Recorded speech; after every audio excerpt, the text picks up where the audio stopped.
सोचिए जरा, क्या हो अगर हम उन जानवरों को वापस ला सकें जो हमेशा के लिए इस दुनिया से जा चुके हैं।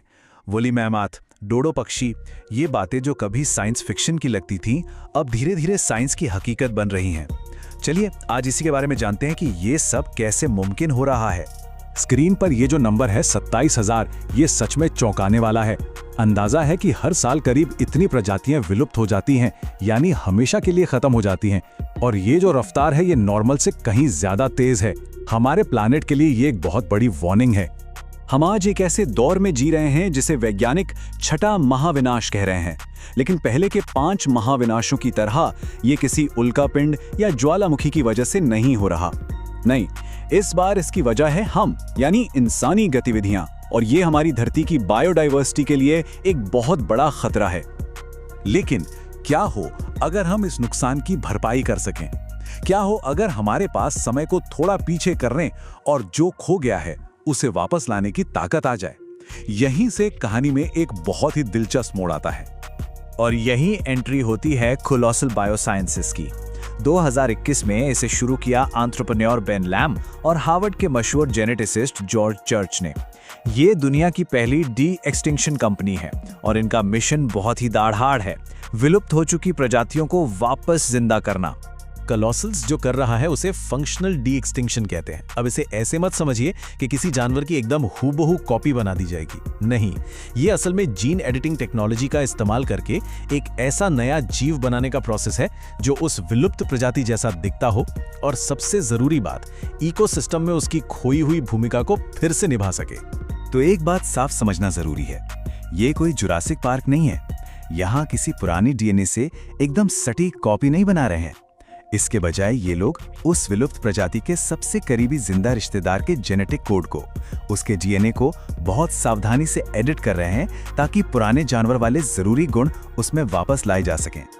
और इनके जो लक्ष्य हैं वो छोटे मोटे नहीं हैं।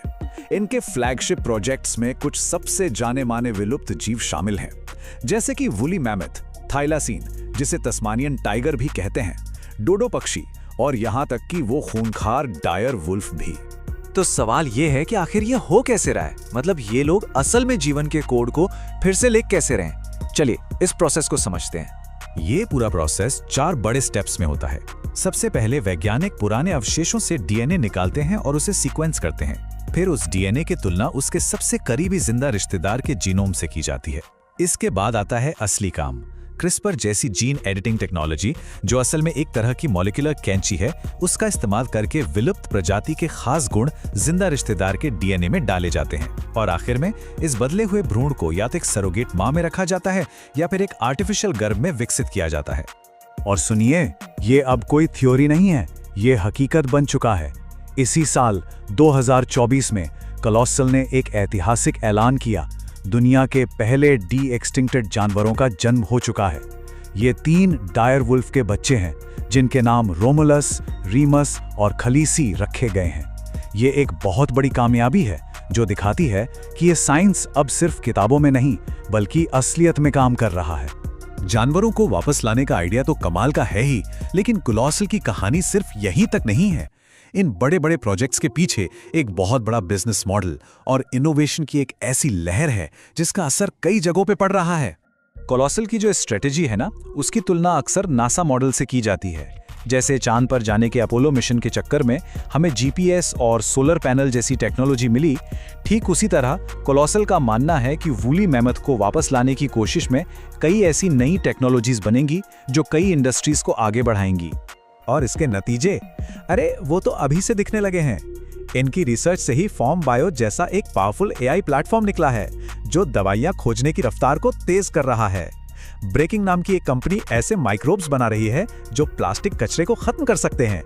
इतना ही नहीं, इन्होंने एशियाई हाथियों को एक जानलेवा वायरस से बचाने के लिए एक बहुत जरूरी एमआरएनए वैक्सीन भी बनाई है। और इनकी आर्टिफिशियल गर्भ टेक्नोलॉजी के तो ह्यूमन फर्टिलिटी में भी बड़े काम आने की उम्मीद है। लेकिन इन सब टेक्नोलॉजी के पीछे जो असली मकसद है वो बहुत बड़ा है, इकोसिस्टम को फिर से ठीक करना। कोलोसल का मुख्य मिशन यही है। मिसाल के तौर पर आर्कटिक में मैमथ को वापस लाने से वहां के घास के मैदान फिर से हरे भरे हो सकते हैं और परमाफ्रॉस्ट यानी हमेशा जमी रहने वाली बर्फ को पिघलने से रोकने में मदद मिल सकती है।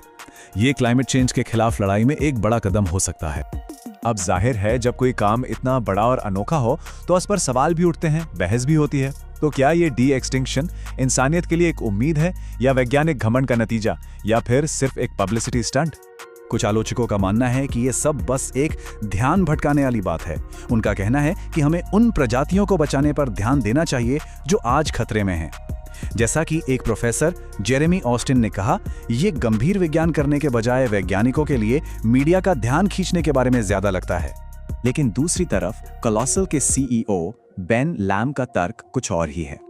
वो कहते हैं कि प्रजातियों को बचाने के हमारे मौजूदा तरीके उस रफ्तार से काम नहीं कर पा रहे हैं जिस रफ्तार से हम इस प्लैनेट को बदल रहे हैं। उनके हिसाब से डी एक्सटिंक्शन संरक्षण के लिए एक जरूरी नया और तेज टूल है। तो कुल मिलाकर ये बहस काफी उलझी हुई है और दोनों तरफ के तर्क दमदार हैं। एक तरफ ये इकोसिस्टम को ठीक कर सकता है, नए संरक्षण उपकरण बना सकता है और साइंस को बढ़ावा दे सकता है। वहीं दूसरी तरफ ये डर भी है कि इसका पैसा उन प्रजातियों से हट सकता है जो अभी जिंदा हैं। जानवरों की भलाई को लेकर भी सवाल हैं और ये भी कि इसके अनजाने इकोलॉजिकल नतीजे क्या होंगे। तो फिर भविष्य क्या है? ये टेक्नोलॉजी हमें कहां ले जा रही है? क्या हम एक नई धरती को डिजाइन करने की कगार पर हैं? इस कंपनी की रफ्तार को देखें तो वाकई में हैरान करने वाली है।